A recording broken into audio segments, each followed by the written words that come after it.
The following is a presentation of the Championship Racing Network. Crossed Flags, a racing podcast. It's your midweek fix for racing news and information. Brought to you by the Championship Racing Network. Now let's head trackside to join your hosts, Steve West and Matt Nicholson. Welcome into what is episode number 4 of Crossed Flags. I'm Steve West. Matt Nicholson. Producer Molly is not pictured at this moment in time, and I don't know whether we're going to bring her in on this particular one or not, but as we go along throughout the course of this, yes, there will be the education of young Molly when it comes to the racing world. But either way, we're going to get into talking a whole lot about road courses this weekend, or this week, because of what happened last weekend. And we saw a little bit of it when it came to Formula One. And Formula One is well known when it comes to having a specific idea of don't go off the course. If you do, there are ramifications for it. NASCAR decided that they needed that as well.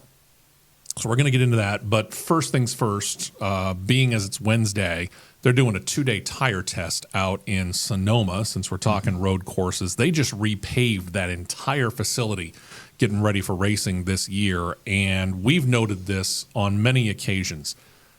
When you repave a course, you generally have smoothed out all the bumps. You've gotten rid of any imperfections in the track for a little while anyway. That'll come over the course of time with aging, and let's face it, there's a lot of pressure that these cars will put on there by cornering and braking and accelerating and everything. Quite a bit. But right now, it's perfect. And the result is Ross Chastain representing Chevrolet. You had Martin Truex Jr. driving for Toyota, and then you have Josh Berry driving for Ford. You have speeds that are now 2.5 seconds faster at Sonoma. that's a pretty significant drop in time getting around that road course. And we're going to show you that road course here in just a couple of moments.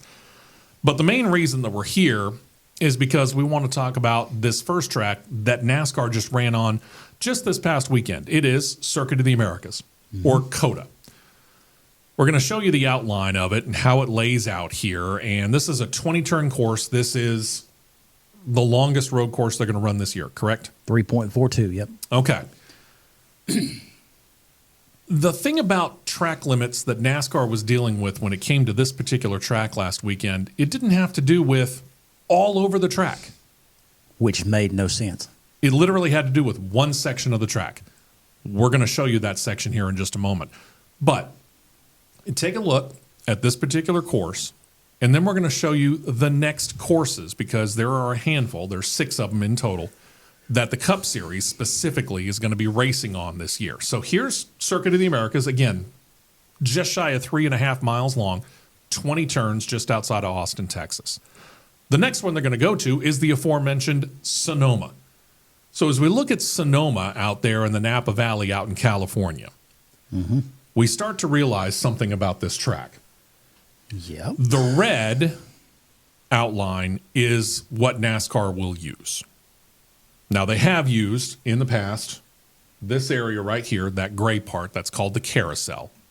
But for the most part, this is the NASCAR version of it. In this particular case, if you run off the track, if you exceed the track limits, to borrow the phrase, you're really going off the track and you're going into the dirt. And let's face it, if you're off the track and you're into the dirt, you're losing time anyway. The only asphalt hard surface runoff area at Sonoma is turn 4, turn 7A. You've got a little bit in turn 8, but 11, 12, and there's a little clip going into turn 1. That's it. Everything else is dirt. And I will say this, I have seen this done in practice or in a race where somebody blew through the S's here and ended up using this particular runoff right here. But look right there. That's a 90-degree corner. Not going to work. You're not going to do that at speed, so they have to slow way the heck down. So if they end up blowing the S's right there on that last corner and having to take that, that's a penalty automatically right there against the driver that NASCAR doesn't have to deal with. So there's Sonoma. Next up, we get to go to Chicago. Chicago's a street course. Year number 2 for this. Street courses are kind of tricky. Whew, that's an understatement. And if you watch the street course race here last year, this was deluged with a whole lot of rain. Okay? But because they're using actual streets here, they've got a whole lot of temporary walls that have been built up around here. Yeah, a lot. There's really no runoff. Really, the only runoff that you have is turn 1. Turn 1, 2, 3, 4, 5, turn 6. Yeah. And that's it, because going into 7, 8, 9, 10, 11, and 12, you're around, there's other city buildings and other city structures that are there. No room for runoff. Yeah. And what we saw last year is if somebody overshot a corner, you're in a tire barrier. You're in a tire barrier. Right. And that creates enough damage to your racer at that point in time to where that's pretty much your penalty.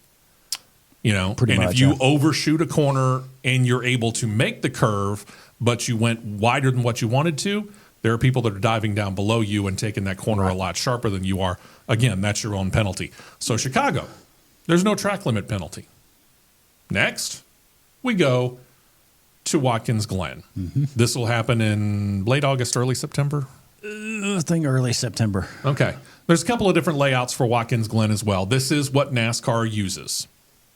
NASCAR has an area right around here on turn 1 where they generally kind of partially exceed it anyway, because there's a big paved area right here off of turn 1, but you can still overshoot it. And if you go way out here, as opposed to, say, where along these blue lines are, if you go out here to where it's like between the U and the R in turn, you're penalized anyway, because you got a whole lot of people that are shooting up under you. Some people do use that area to use more throttle time and stay a little bit more wide open, but you're taking that wider arc and you're having to cross rumble strips too, so therefore you're scrubbing speed. Yep. Leaving the other ones that are on the bottom line, the shortest way around the track, gaining more speed. You've got that right there. You've got the chicane, the old classic heritage course, what I call the heritage course. Right. There's a straight shot in between 5, 6, 7, and 8. And as he was saying, the penalty is that if you overshoot it, you have to come to a complete stop, then proceed on. Yep. So if you blow through that, if Yep. you have a problem with your braking or whatever, and you can't make that turn, and you go straight and you go right along that line right there, that is technically not shown here on this particular map, yeah, you have to come to a complete stop, and then you start back up. Welcome to your penalty. Yep. And then you got some little bit more runoff area in turn 9. From the exit of 9 down to turn 10, you have a pretty decent sized little runoff area, which goes into the old boot course. It's asphalt paved. A lot of people use that, but they can use that all day long. Sure. And not be penalized. Right. And it's actually faster. Yeah. And if you shoot it too wide, you're going to hit a wall or tap a wall, and that's going to create a problem anyway. There's a little bit of asphalt overrun coming off of turn 10, but we see that used all the time, so that's not really a big problem. Turn 11, there ain't much there. There's a wall. Maybe a groove width, and that's it. Maybe. So that's Watkins Glen. That'll be October. Then we got one more road course that we're going to be going to, and that is, of course, Charlotte, where they put a road course inside the oval track. Now, remember what we just said about Watkins Glen. Watkins Glen has the bus stop, quote-unquote, chicane. There's actually 2 of those here at the Roval. 11 and 12 up here. And then down here, this 15, 16, 17. Now, the oval track that they're going to run during the Coca-Cola 600, straight shot between 11 and 12, right? You can see where it's drawn in here in a light gray. That's the oval track right there, effectively killing 16 and going straight from 15 to 17. Same thing that at Watkins Glen. You blow through that, or you blow through this one, stop and go. You stop on the track, and then you keep going. That's your penalty. Okay? That's it. We've had the luck of being able to go to this particular course. We saw this, and it's actually much more fun than what I gave it credit for. I mean, you and I have been fairly critical about turning an oval into an oval track with a road course in it, but this actually presented pretty well when it came to the racing live and in person, and it does so pretty good on television as well. All of that brings us back to the first track that we showed you, which was the track that NASCAR ran on just this past weekend, Circuit of the Americas. As you look at all of these 20 turns, there is one small area that I have been told about. It's off turn 13 that you actually could use as a potential stop and go, which was not depicted on the map that we showed you just a little bit ago. But there's just one little area that they use. They call it the long course. And it's used mostly right now. Heard this from Justin Marks, who's one of the team owners, one of the co-owners, I should say, of Trackhouse Racing. And he said that when they bring motocross here, supercross, whatever, if a bike goes and exceeds track limits, they'll be told as they're going down the front straight, exceeded track limits, do the long course. They go off 13, they can continue to go on speed, but being the long course, it's a little bit further for them to go. So it's available. Makes sense. Okay.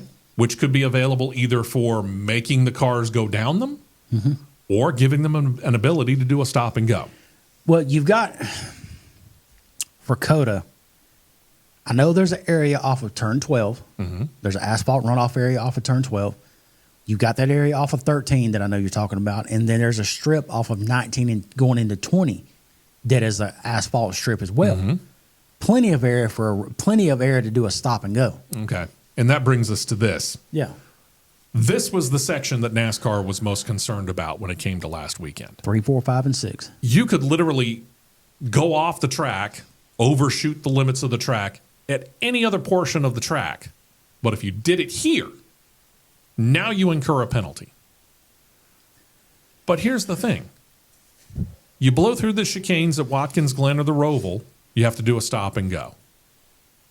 Every other penalty is pretty much self-inflicted. Here, and you can, because if you look at it, as you're coming down from the angle right here at the bottom of the screen going to the top, technically that's all pavement.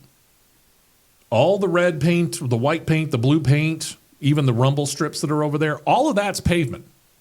You could technically, if you chose to, do a straight shot and be pavement all the way and not worry about it. Yeah, it'd be a little bumpy, but you could. And you'd gain 2, maybe even 3 seconds. Because I would the say speed that you can go through that straight versus what you're having to do curve-wise, you're saving at least a second and a half. I was going to say a second and a half, at least. So they said, if you cut this, we're going to penalize you. What was the penalty? What was the penalty that even Elton Sawyer, the vice president of competition for NASCAR, saying after the fact said was an extreme penalty? Be a pass-through. Or if it was at the end of the race, you'd have a 30-second time penalty.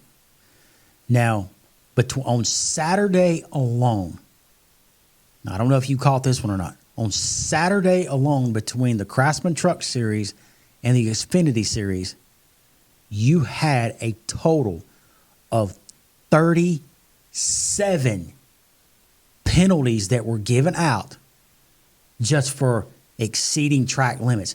Now, I saw some still shots that they would catch with cameras and show the high-speed cameras and stop it. They were penalizing guys and gals if their tires were literally this much inside of the rumble strips and the S's. 6 inches maybe. 6 inches maybe.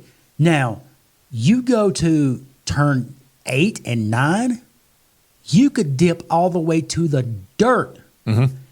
Makes zero sense. If you're going to have track limits that you're going to enforce in the S's part, go full-blown Formula One and go extreme. And if you have 4 tires off of the track at any given point, and it be deemed in an effort to gain time, 6 inches or a foot, I'm telling you, not at this road course, is not going to gain you that much time. No, it's not. I mean, I've run it on simulation enough. Trust me, between last year and this year, myself and a handful of Craftsman Truck Series drivers run simulation on iRacing, it's not going to make that much difference over time. No. But I'm telling you. Using what you had said just a moment ago, let's take your Formula One example.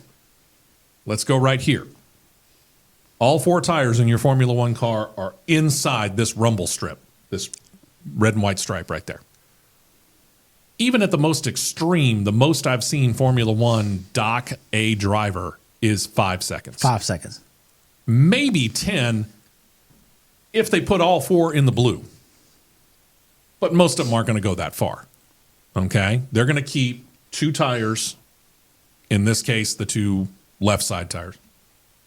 They're going to be on that rumble strip. You can get the right side tires up there. As long as your left side tires are on the rumble strip at least, they won't penalize you because they consider that part of the track. But you're penalizing yourself anyway because as rigid as those Formula One cars are, You're scrubbing speed. You're scrubbing speed. So you want to keep 2 tires, preferably on the gray. But yeah, the worst I've ever seen is a 5-second penalty from Formula One.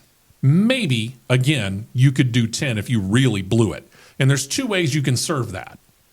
You can either, depending on what part of the race you're in, right, when you come down pit road to get a tire change, they don't refuel in Formula One, in case you didn't know.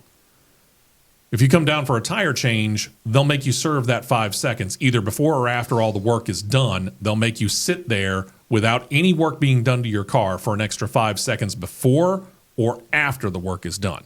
Mm-hmm. So you can serve it there, or you can wait until the end of the race, and they'll just tack it on to the time that you took to do all of the laps scheduled for that particular race. NASCAR did this to Shane Van Gisbergen on Saturday. At the end of the race, they determined that he had overshot the track limits going through the S's. By approximately about 4 inches. Yeah. And they assessed him a 30-second time penalty. Which is dumb. It's excessive. Elton Sawyer, you called it extreme. You're being kind to yourself. You really should call it out for what it is. And we're going to call it out for what it is. It's excessive. There's no need for that. There's no precedent for that. You've already got precedent set at these other tracks where it says serve a stop and go. Stop and go easily makes up 4 or 5 seconds. Easily makes up 4 or 5 seconds. Or even a pass through. It's a heck of a lot less than a pass through. Yeah. I mean, stop and go, but you go and pass through, you would gain time.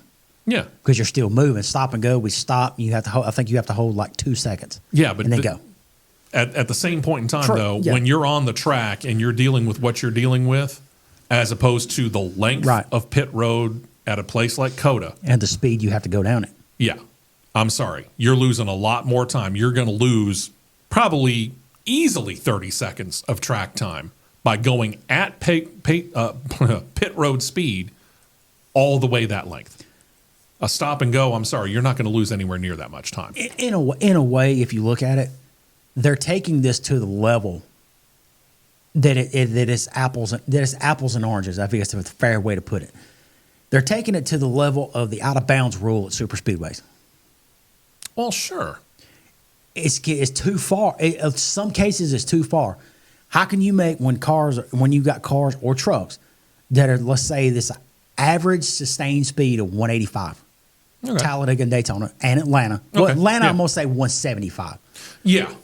And again, they do have that same rule at Atlanta that they do at Talladega and Daytona. Even though the line's not yellow, yeah, you go below that with the intent to pass, or you force somebody down there, you can actually be penalized for this as well.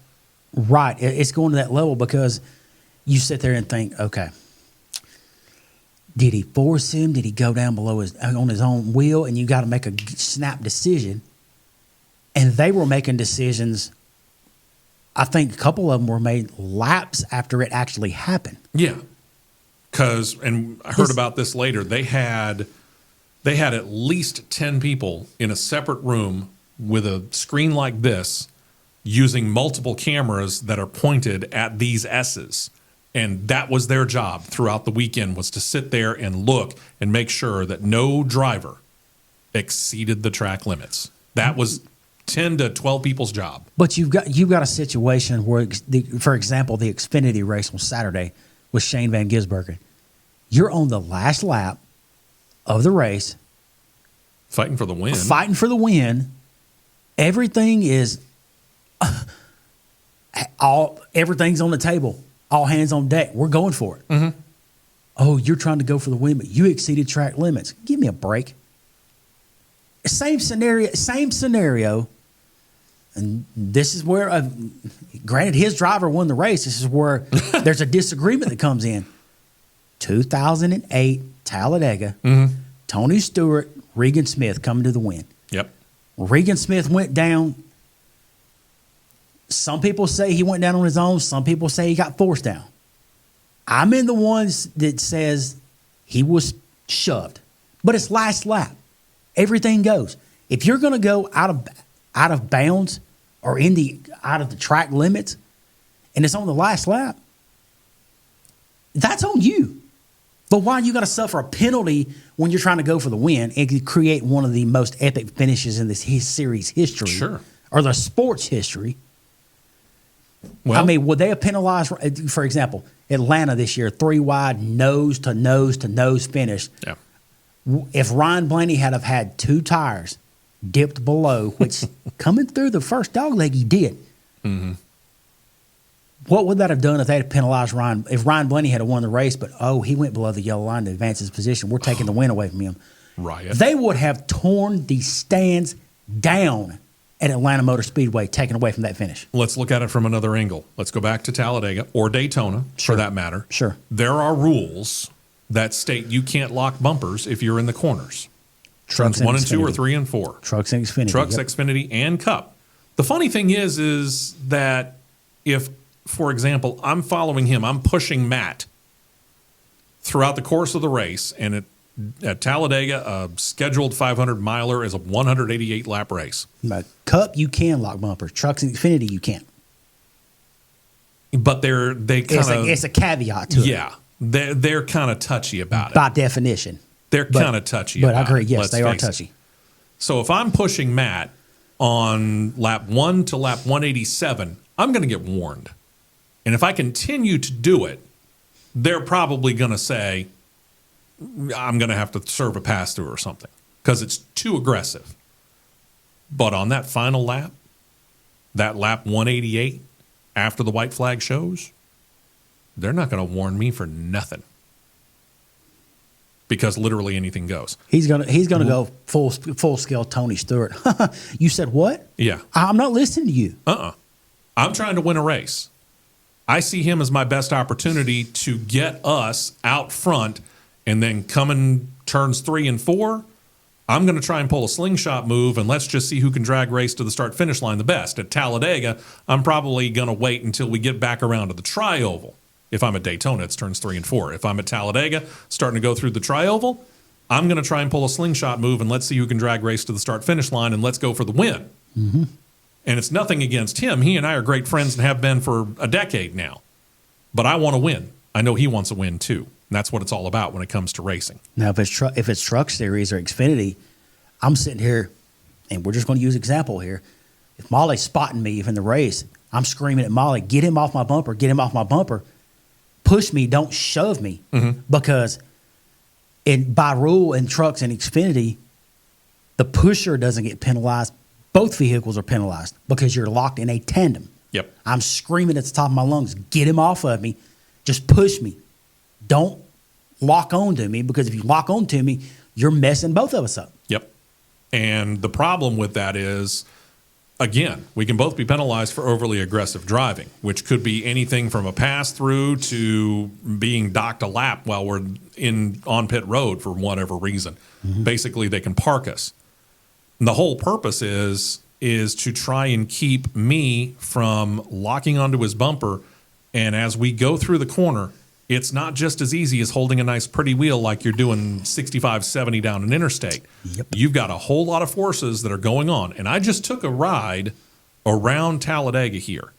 Talladega was last repaved in 2007. Mm-hmm. A couple of weekends ago, remember last week during the show, I was wearing an Alabama Wildlife Federation shirt. Wanted to thank them for that. Well, we took pace car rides around there. Thank you to Justin, by the way. Took me out there in the new Mustang that they got out there for this year. I don't know what whether it'll be used. I'm fairly certain it'll be used in the fall. Not sure about the spring. Yes. I noticed something as we're going around, and keep this in mind. This is a car that you can go down to your Ford dealership and you can buy. Mm-hmm. Justin has so many laps around Talladega Superspeedway that he was comfortable in a street car doing 135 plus in the corners. You want to take that ride, Molly? I've done it. I've done it and I've drove it. Now, here's the other stuff that I noticed. Again, it's been since 2007 since Talladega Superspeedway was paved. I'm noticing the seams are becoming more apparent between the different lanes of asphalt. So that means a sealant. And number two, it's not as glass smooth as it once was. Now, that area where they built that tunnel going into turn 3, still very, very well matched up to the older asphalt. Okay? But there's little undulations that are here, there, and everywhere. You know it's there. Yeah. It's getting a personality. It's aging. And if you think that you're going to have your accelerator floored in a Craftsman Truck Series truck, an Xfinity Series car, or for that matter, a Cup Series car, and you're not going to be buffeted around and notice even that much more the little undulations and the little imperfections in the track, you're wrong. It's amplified that much more. So you're not sawing on the wheel like you see some drivers do, and you will this weekend when they're at Richmond. But yeah, you're moving that wheel just a little bit. And if he in the front is moving that wheel, and I behind am being buffeted by the wind from his truck and all the other stuff that's going out there, I'm having to move that wheel, and I've locked into that bumper.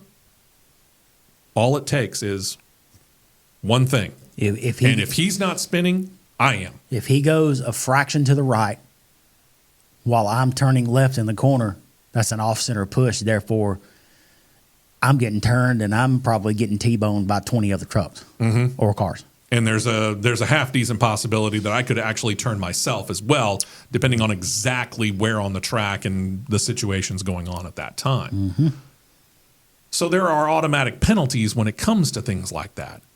Here, as we go back to COTA and talk about track limits, I'm having a hard time justifying them running their own penalty that's that severe. I am as well.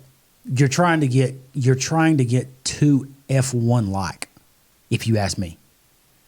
You are your own sport. You are your own identity. Now I've heard ever since the race, bring back the turtles, bring back this, bring back that. That's harder to do, especially with the new Gen. Bring back the car. curbs. Okay, do we want to have a bunch of loaded up, torn up race cars on haulers coming back up I-20 and I-10 and I-20 headed up from Austin back to Charlotte? Nope. No, we don't want to do that. These things are very expensive, and as we've noted, when it comes to the bottom of these new Gen 7 Cup cars especially, you get a flat tire, you might be beached. True. You put big-time curbing and turtles up there? No. Sorry, you're going to do major damage to the underneath of those cars. See Indianapolis Road Course 2022. That's right. And guess what wasn't there last year at the Indianapolis Road Course? Curbs and turtles. They were gone. So no, that's not the answer. You've got curbing there, okay? Again, the penalty, should there be a penalty for doing something that could gain you, I don't know, what could you gain going through there by cutting this real short? Half second? Quarter to a half. Okay. Make them have a stop and go penalty. That's your precedent. That's NASCAR's precedent. We showed it to you at Watkins Glen. We showed it to you on the Charlotte Roval. Mm-hmm. That's the penalty. If you're shortcutting the track for any particular purpose, and let's face it, that would be that reason to go there and go off track limits or exceed track limits, would be to shorten your time. There's your penalty. There's your precedent. Where they came up with this idea that they needed to do a pass-through penalty through the pits, which causes you 5-6 more times the amount of time to go down than it would to be a stop and go, I'm sorry, I'm not buying it. But you enforce it in one part of the racetrack and don't enforce it in the other ones. Where the other ones you're not enforcing it at, you could gain more time. You could realistically gain more time there if you would be here. We've called for two things from NASCAR when it comes to this. And NASCAR's not the only one. We've called it for IndyCar. We've called it for Formula One. We've called it for Formula E. We've called it for the NHRA. Heck, we've called it for the Superstar Racing Experience, which I hope they bring back. And if the IROC series, Ray Evernham's able to get that back up and running later this year or next year, and he's got inconsistencies, we'll call him out as well. Be consistent and be transparent. When it comes to your rulings, whether it's the ruling on race day or ruling after the fact because you realize that one car didn't pass post-race inspection and you announce your penalties on Tuesday or Wednesday of that next week, do us all a favor. Be consistent in it. You know, if I have the same problem that Matt does, but Matt gets a bigger penalty than I do, why? It's the exact same problem. Or vice versa. Yeah. You know. It doesn't matter how that would work out. If the two of us had the exact same problem in two different races, but for some reason he got a bigger level penalty, why? Inconsistency. Be consistent. You've already set your precedent. Be consistent in your rulings. That's all we ask, NASCAR. Yep. And again, we ask the same for Formula One. We ask the same for IndyCar. I mean, Fernando Alonso's penalty, which dropped him down to 8th place because of the possibility of dangerous driving. Well, either he was driving dangerously on that last lap, which caused George Russell to have a problem, or Fernando Alonso wasn't driving dangerously, and George Russell just messed up. I'm going to say option B on that one, Bob. George Russell messed up. But what now is what is Formula One suddenly doing? They're suddenly trying to channel Tom Cruise in Minority Report? I can't figure this one out because F1 has gotten so tic-tac on how somebody races who. Now, I get you're in an open-wheel car, and if you touch somebody wrong or whatnot, yeah, there's going to be some damage, serious damage that happens to one car, the other, or both. I get that. But for the love of humanity and mankind, this is, as Sir Jackie Stewart said it, this is motor racing.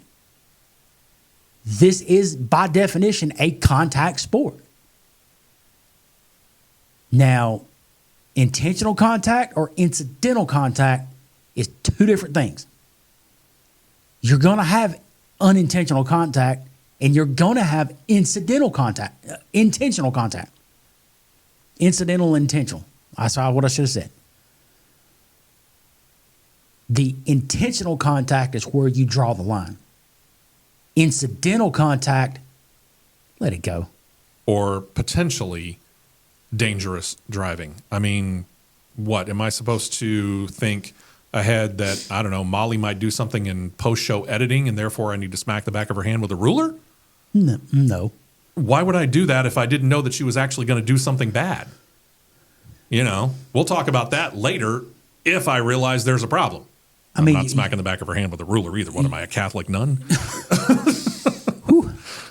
But if you make it to F1, if I'm driving the 10 Alpine car and Steve's in the 44 Mercedes car, see what I did with that there? I like that. He's in that car right there, and he and I are just racing the ever-loving daylights out of each other. Hard racing. Would you think either one of our spouses would want to see come through the ticker, incident report, notated hard racing between car 44 and car 10? Hard racing, isn't that kind of what we're supposed to be doing? You get paid to drive the ever-loving daylights out of these cars and push them to their limits. Yeah. And what's more entertaining? The fact that Matt could have a 20-second lead over me from first to second place, or that Matt and I are battling for position, whatever position it might be, but we're side by side for the better part of a full lap. What's more entertaining to you? And say we're at Abu Dhabi racing, the final race of the year, we're going for the championship. Do the people that are in the stands want to see either him or me dusting everybody and leading by 20, to 25 to 30 seconds like we've seen that Red Bull car do a lot here lately. Too much. Except we now know he's human. Or would they rather see us swapping position, racing each other hard lap after lap after lap, and we're coming down to the last lap, and our crews have told us, hey, last lap, let's go. And we're nose to tail, side by side, and we come off the last turn, and we're shooting down the front stretch, and we're just side by side in a full-scale drag race. Do you think they're going to stand up for that or stand up for either one of us just dusting the field? They're going to stand up for us racing nose to nose, race to the line. So that's the lesson for the day, boys and girls. We are simply asking for consistency in the rulings here. Again, note that you have a precedent set at a couple of different tracks already for exceeding track limits or whatever you want to call it, NASCAR, and understand that because you have that already in place, you already had the penalty set. Why make a separate one at COTA? Then you do at Watkins Glen or at the Charlotte Roval or at literally any other track you've got. You blew it, NASCAR. Mm-hmm. Get it right. This is a fantastic facility. It is a world-class facility. NASCAR should be running there. In fact, every single American motorsports series should be figuring out a way to run at COTA. Should. IndyCar did it a couple of times. Why they're not still, I don't know. I don't either, but the race that they had there was great. This is a world-class facility. It's FIA Tier 1, graded top of the line, which you have to be able to race Formula One. NASCAR puts on a great show here. IndyCar put on a great show there. Formula One puts on a great show there. We've seen sports cars there before. Heck, the Australian Supercar Series pulled all of their cars up here and ran at COTA in the past. We've seen sports cars do it, F1, NASCAR, IndyCar, motorcycles do it. It's a great facility. Technically, NASCAR doesn't have a contract with COTA past this year. I hope they work on it to get back there in 2025 because this is a wonderful facility and this is where we should be. And Austin, Texas is a great market. It's a great facility. People want to go to it. Heck, 400,000 people plus turned the turnstiles for the F1 race last fall. I don't know how many people were there, but the stands were packed at the Cup race. If you ask me, I'd rather go to Austin than go to Dodger Stadium. Just saying. But get it right. Again, penalty precedent has been set. Use that one. Find a place on that track and make them do that. Don't make them do a pass-through penalty. Way too much. Way too excessive. Use the wrong word, Elton Sawyer. You said it was extreme. No, it was excessive. Get it right. Coming up this weekend, we're going to review all of this. We'll talk a little bit about this and all the other series that we cover when we go into the full version of the Championship Racing Network, which, again, you can catch on CRN Live. We hope that you do that Saturday morning, 8 to 10 a.m. Central Time. And next week, a little bit of a special deal. He's going out of town on Wednesday when we usually do this. So we're going to do a special Tuesday edition of Crossed Flags. Hope you join us then. Until then, we'll talk to you Saturday and next Tuesday.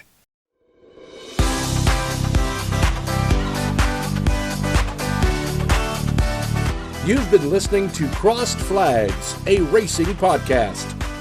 For more content like this, subscribe to CRN Live on YouTube, and you'll be set to catch the 2-hour live show every Saturday morning at 9 Eastern, 8 Central.